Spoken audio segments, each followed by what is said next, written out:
G'day punters, welcome to Victims of the Punt. We're talking Randwick racing. We've got the three Group 3s on the card. It's Epsom Day. It's a monster of a card and I'm more than happy to be joined by a few people who can guide me to a few winners. Mark Shean, Mark Rhoden and Jack Dickens. Mark Shean, I'll start with you.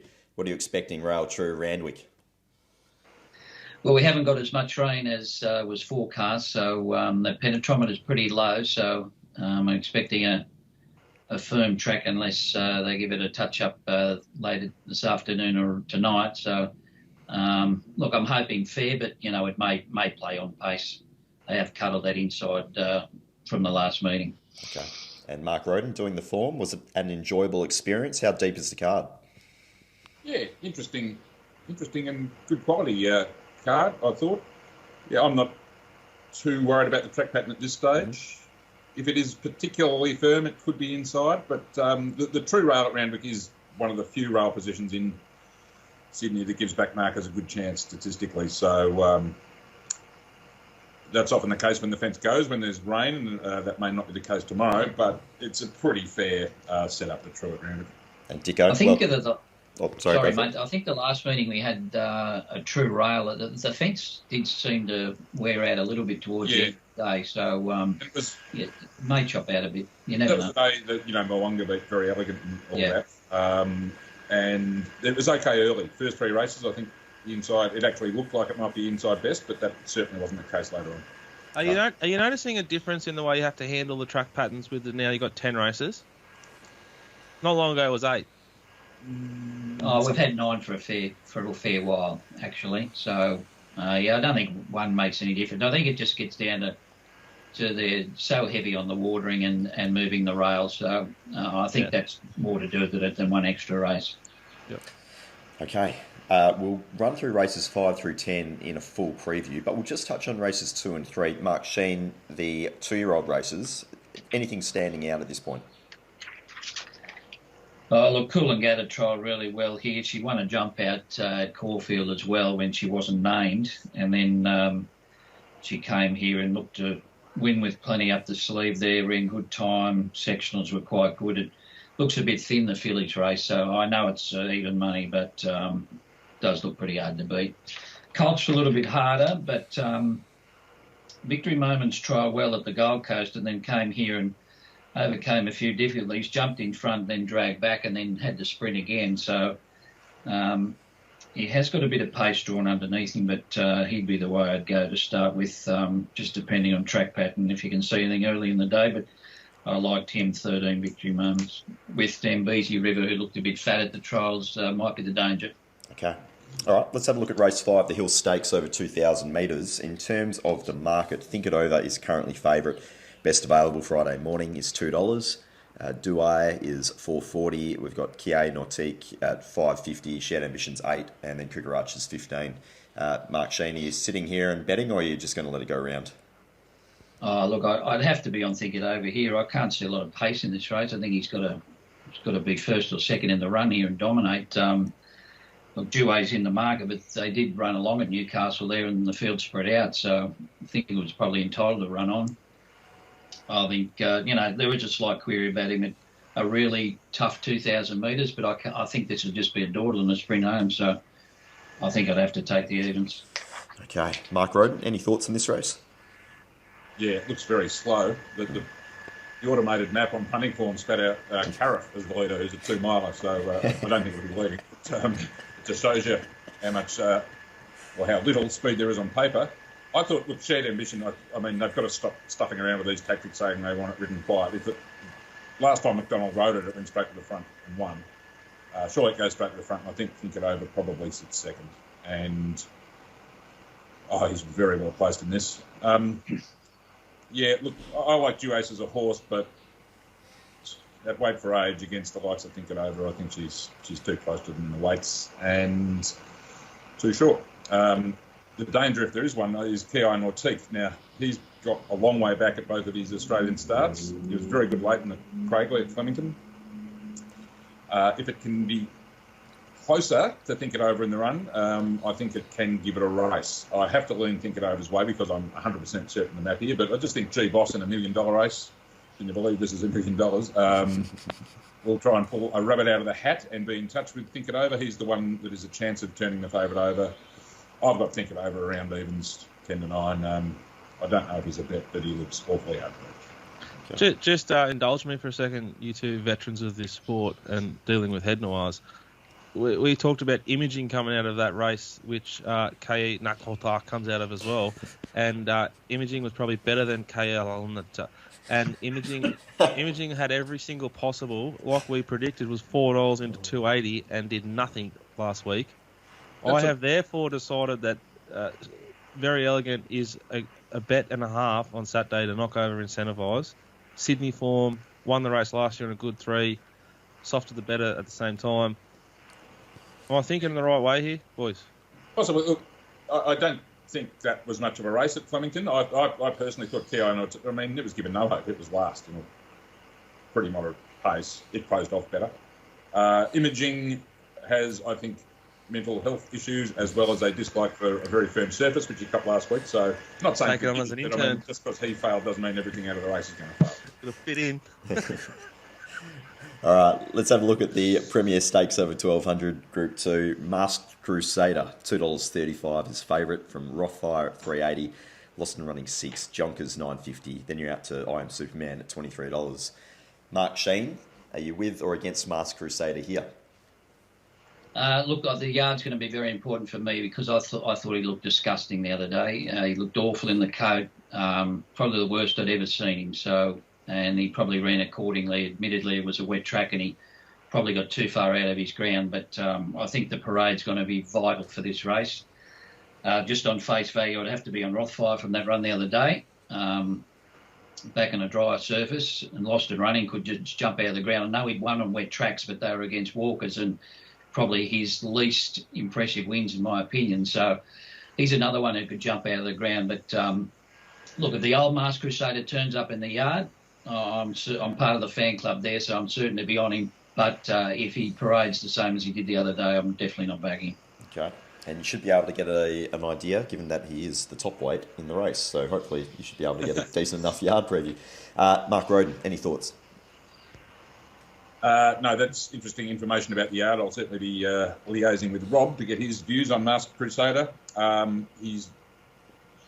He's not a bet at 5 to 4, I think, because of his racing pattern. However, my comments earlier about the True Rail being one of the more favourable for backmarkers at Randwick brings him right into it. Well, brings him into it. He's 225, but I think it gives him his chance. I think he deserves to be favourite with Rothfire the Danger. So I can't really see a way through at this stage. I thought Jonker was an interesting runner. Probably forgive first up failure. But he'll be up the front, and there's a few others probably going to be keeping him company. But, yeah, Masked Crusader on top, but not desperate to bet. I Am Superman, gelded. How'd it trial, Mark? Yeah, he trialled pretty well. Normally a 1400-metre horse fresh. It was dynamic Caulfield 2-back at 1400 of really good trials, which you tipped. Then it was real good trials and just sort of a bit plain, but then 1 second up last prep. Yeah, I think he's a definite horse who needs dry tracks, but I'm not sure about him 1200 at this grade, I've got to say. I think he's more a 14. Yep. Okay. Let's get into the quaddie. Race 7's the Flight Stakes, the Group 1 for the 3-year-old fillies. Startonte is his favourite at 420. 4 moves ahead is 480. Mallory at 5. Swift Witness at 950. Sheasel Class at 11. Upwards for the rest there. Mark Shean, any thoughts here for the 3-year-olds? Well, look, you're looking at this form, 4 moves ahead Mallory the other day, and you're looking for horses to come away from that. Startontes is probably that horse, but against that, Startontes has got no early speed, be a long way back, never been to a mile before, never backed up 7 days before, so there's a few question marks hanging out of her head.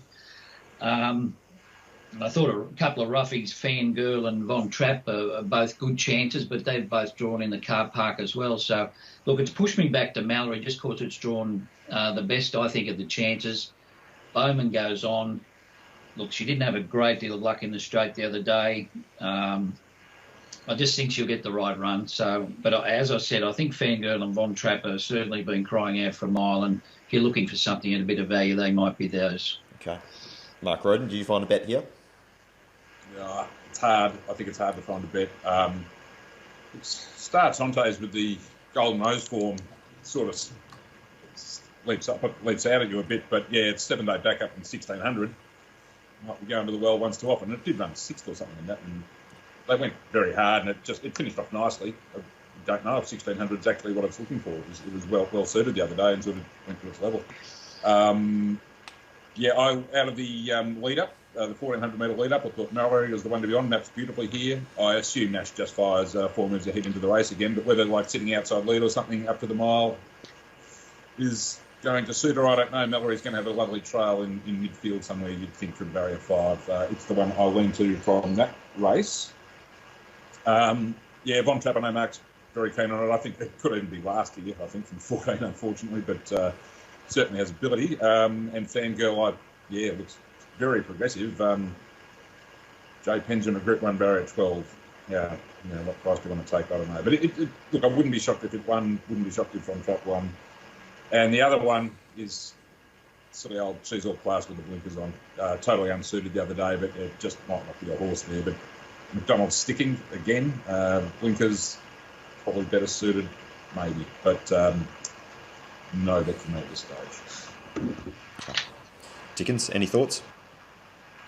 Not really racing related, just that it's fascinating how yesterday you couldn't speak properly. You've been at the races all day backing roughies and finding winners, and out on the drink all night chasing jockeys, and here you are just pronouncing horses that I can't even read perfectly. You're a fascinating human being. Next race. Go much better on the quick backup. 3 hours sleep is all you need. Race 8, the Epsom Group 1 handicap. Belter as always. Riadini, $4.80. Mwanga, top weight, $7.50. Hungry Heart is $8.50. Private Eye, $9.50. Ice Bath, $11. Arameo and Dalasan are both $13 each. Mark Shean, take it away. Look, I did this race Wednesday when it was raining, and I've had to sort of go backwards here. I thought Ice Bath originally had a very good chance, but now she's on a dry track and it'll be right out the back. So, yeah, I've just got a little bit of a question mark. Look, as she keeps drifting on my saving her. I'm coming back to Arameo a little bit here. I know, he was sent to Singapore after he was failing for the Godolphin, but 42 runs have been fantastic. He's come back a second to Zaki, where he's been dragged out the back both times. I can't see him being that far back from an inside draw on Saturday. Alicia Collett riding winner after winner at the Provincials, so bit of value. I thought he had a chance. Look, Riadini, I think all the ratings blokes would have found it, but he's had his own way in weight for age races in his last 2 starts where he's led, but he's going to get a lot more pressure here. Admittedly, he's the weight horse of the race, but I just think he's probably short enough. And away from that, I think Hungry Heart's another one who has probably been set for this race, who's got some sort of chance. Look, an open race, I'm going to have something on Arameo, probably something Ice Bath as well. Looks a really tricky race to map, doesn't it? Well, I think Ashman's got to go. He looks a hard goer, and he's probably not a miler, so he's probably going to bolt in front. And then you've got Riadini and Discharge, who's its stablemate, so I'm not sure that they'll cut at each other, but... and Harmony Rose has got to go forward from a wide barrier. I think if Ashman goes, he might bolt in front, so they could string out. Right. Mark Rhoden, any thoughts here? Yeah, I'm finding it very hard to get away from Riadini. It's 2 weight for age seconds and down to 51.5. It's just, I have to be with it. With map-wise, I think they'll let Ashman go, as Mark just said then. And the 2 Gaybot horses will trail it. He has been rated very well by Rachel King at his last 2 outings, and had every chance, but still run really well. Now, I think if Ashman does want to be a complete pest, just ignore it and try and get it travelling at the same sort of tempo that it has been in the other races. Look, it's going to be in the firing line either way, and with 51.5, I think he is a great chance. Away from it, I wanted to find Ice Bath. Long it goes without raining, it's just counting against her. Does seem to map poorly too. I thought similar to the market. Moanga's probably he's not well weighted in a handicap, but he's become he's racing very consistently this time in 1600 fine. Stays at 1600, which I think is fine. I think he will be finishing off, especially if they go hard, and Hungry Heart in the same boat. But I originally was looking to get away from Riadini because I was concerned about the map, but having given it some thought, perhaps overthought, I'm going to stick with it. All right. Dickens, anything for the Group 1 Epsom for yourself? I'm just going to follow whatever Rhoden does later because I want to know how the track information is going to be key. You can get rid of a couple here probably and then be a bit more confident in betting. But other thought here is poor old Dallasan. This horse, talk about mental health problems. Like this has been everywhere and over every trip, and always in a good race. He third up last time. He ran third in the Doncaster. I think this horse got beaten by Russian Camelot in the SA Derby and ran in the Newmarket. Yeah. Versatile. Utility off the bench. Definitely. How you feeling, Mark? Actually, we shouldn't forget about that. How are the nerves? Oh, yeah. Me? Yeah. You? Oh, Yeah, sorry. you. Oh, look, I'm used to running second, so How many times did you watch Russell Crowe's little bit of... yeah, I just watched it this morning. Actually, it was good. I watched it about 6 times. I could listen to Russell talk about just about anything. Yeah, no, he's there were a couple of blokes changed the club around, and he was certainly one of them. So anyway, it's better than running last every year. I know that. Has he played the Gladiator speech, has he? Bit of a rev up. Oh, no, he's just talking about I just ambition. had a dart and a bit of coffee, and I'm just ready to go. And I love South Sydney. My name is Maximus Demirius. I love him. That's the one. I think his missus is about 28 too. Do your own research there, but... Good morning to Rusty. Nothing to do with hard cash. to beat. I think it's the voice. Good vibes. Imagine waking up to that. Race 9, Peter. the Metro, 2,400 metre, Group 1. Montefilia, slight favourite at $6 ahead of Entente, $6.50. Zarek, $9. And She's Ideal is $7. That's just out of order there, depending on where you shop. Zarek actually opened a fair bit longer than that. No Compromise, 13. Great House, 14. So's Muncie's. And Attorney is 15. Mark Shean, open race. Did you find anything? Yeah, well, Zarek's been well back since it got a run now as an emergency originally, so I think that factored into the price a little bit. Look, he comes up strongly on the ratings, probably a bit under the odds for me now. Look, I know Shoes Ideal had the gun run the other day, but I think it was a pretty easy win, soft win, 2,400 metres will suit her. She will need the brakes, but I think there's 4 scratchings underneath. She'd come into 12, so I think around that $7 or $8 mark is reasonable value. Montefilia, I can't come at it.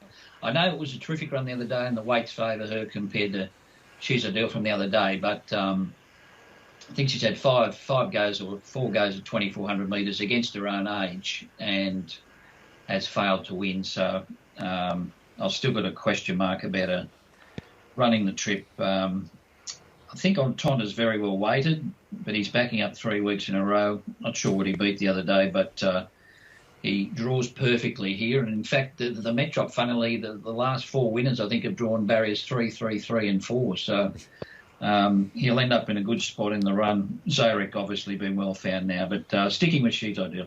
Okay. Mark Rhoden? Yeah, I'm going the other way. I haven't, maybe I don't have the mental scarring. I've never been on Montefilia at any of the 2,400 metre runs. What is it? It's only 3, Mark. 3, is it? Yeah. So it's an Oaks in Melbourne? And Derby and That Oaks. was Derby pure and- pain. Like she was Okay. winning the Oaks until she didn't win the Oaks the whole way in the run. Yeah. I mean, it's got to be a query, but I don't know. You've been saying that she might be strong with this prep. They're still pressing Look, on. Oh. She definitely looks better in the yard to last time, in my opinion. Yeah. Oh, look, I just think it was a great run last time. I think $6 is okay, and she does have that weight switch on She's Ideal, who did have all favours the other day. I'm a bit concerned with She's Ideal that they'll be tempted to go straight back from the wide gate too. I mean, not that Montefilia is going to be getting a good run either, but yeah, if I knew they were going forward, I'd be a bit keener on She's Ideal. I mean, she drew the great gate the other day, and the pattern suited her, and they made use of it, but I think they'll be tempted to go back from a wider draw. Anyway, I'm leaning to her, not with huge confidence. Montefilia, that is. I was on top last week, but that race kind of fell into his lap. But he is a chance again, obviously going well. And I thought of the roughies, I think Zarex's too short, to be honest. It's got no weight, but don't like the jockey, and I thought it just held its position to the line rather than smashed it last time. The two at double figure odds I could give some hope to were No Compromise, who should have won the Newcastle Cup probably, has shortened up a bit now actually. And Attorney, going really well, needs this trip at least. Terrible barrier, fantastic jockey, $15. Take your pick there. But if forced, I'd say Montefiore. Okay. Shall we have a look at the last? You want Dickens' input here? There's an old friend of his in this. Indeed. The favourite, Gravina, $2.60. This is a 1,200 metre race. Big Parade is $4.20. Never Talks 10. Prime Candidates 11. Rocketing Buyers 12. Marway and Fender 15. Mark Shean, I'll start with you. Oh, I do like Gravina, but geez, into 260 now is a bit skinny for me. He does look hard to beat, but no, I couldn't take 13 to 8. Probably get a good run, got no weight on his back. They've lost a bit of speed in this race with Volpine being scratched. So, and Marway is the stablemate of Big Parade, and Marway is also accepted for Warwick Farm on Monday, so good chance it may not even run, which would leave Big Parade getting his own way in front. I don't know which Big Parade turns up, though. It might be the one with the balaclava on. Gravina, but I probably don't want to have a bet in the race. Okay. Mark Rhoden. Jack, have you got dynamic odds open by any chance? Yeah. Just do the hover over the price of Gravina with the tab. Just have a look what they went up. Oh, they fell asleep at the wheel again, did they? Oh, it happened $7. Oh, which is absolute fucking torture for anyone who lives in COVID world, apart from Peter. Yeah, because you can't go down to local and just feed it in. Missed the price here. But at the same time, good on the tab for actually going up prices, saying, "Hey guys, it's okay. Everyone else can do it as well now." Yeah, agreed. Anyway, it might be a good thing if leaders aren't suited. However, if they're winning from the front, Big Parade's not out of this. Very disappointing. Went back into odds on last time, obviously, but he can be a bit in and out, sort of almost every second run. He's put in a great performance at the Randwick 1200 before. 2 starts ago, he ran in a benchmark race with 61 kilos and absolutely brained them. So if he got out to silly odds, if they kept just steaming into Gravina and on paces were going okay, I could see myself backing him. But yeah, against that, if the leaders are struggling for one reason or another, then the Blue Horse could be a fair thing. But I've missed the price there. We'll just have to wait and see what happens. Isn't it great? Within 7 minutes, it was $7 into $4.80, and you'll have to put up for the entire coverage pre-race of saying, "Oh, it's $7 into $2.60. It's got off. It's a plunge." Yeah, it was the same on Wednesday. Abel Willie, like it was gone in about 3 seconds, like $4 in to kiss your ass, and yeah, but like I don't know what I think of it is, because in my mind, I'm confident it's like some young, smart kid who doesn't need to get a heap on, because they don't wait till anyone else goes up. They do it in Victoria, and I kind of think, like, good on him. I'm not bagging anyone getting on, but it's just no, but like, it's a race to get on now. Sometimes I get frustrated. I think if you just waited for another 3 to just follow Tab's price, that's all they're going to do. Yeah. You cannot just go to them. But if they're just getting all they want on, then why wait? Just on Abel Willie, Mark, is it far up? It was complete. Yeah, look, he did a lot wrong. I got to say, he wasn't carrying much condition in the yard there. He pulled his head off in 3 trials. He might only have one more run looking at him, right. And he looked a bit light to me. So, but he's got a lot of ability, hasn't he? Well, just the way the track was playing for him to just sail around him 4 wide and win running away was. Yeah, well, he got a bit easy there in Betfair late, didn't he? I think after the interview there, they gave it a twist. They got out to $3, I think, but it was sweet in the run. Yes. All right, that brings us to the end. I'll get best plays. Will they be best bets, best value bets, or lay bets? Mark Shean. Look, I'm not sure that it's a day for morals. I thought Mallory would give you a good side in the flight. That's about it. Coolangatta should win the Jim Crack if you want to take the shorts. But, yeah, I'm not saying there's any real standouts on the day for me. Okay. Mark Rhoden? Yeah, I'm a bit the same. I'm not really labelling anything a certainty. Race 1, the 1,000-metre midway on the feature day.